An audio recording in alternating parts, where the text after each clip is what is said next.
I'll guide you through how to sell on Fiverr. If you find this helpful, don't forget to like and subscribe.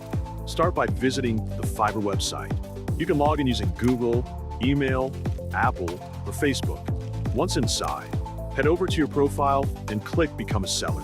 Begin by entering your first and last name, uploading a professional profile picture, writing a short personal description, and selecting the languages you speak. Click Continue to move forward.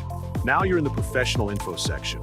Fill in your occupation, list your top skills, and include your education or any certifications. Fiverr uses this to match you with potential buyers. Next, verify your email and phone number for account security. Once verified, you'll see the Fiverr Startup Guide. Instead of starting a course, select Create a Gig. This process has 6 steps. Start by writing a clear gig title, choosing the right category, and adding searchable tags. Then move to scope and pricing. Here you can create basic, standard, and premium service packages. Add a detailed description, answer a few FAQs, and upload supporting images, videos, or documents. Once completed, your gig goes live, and you're officially ready to start selling on Fiverr.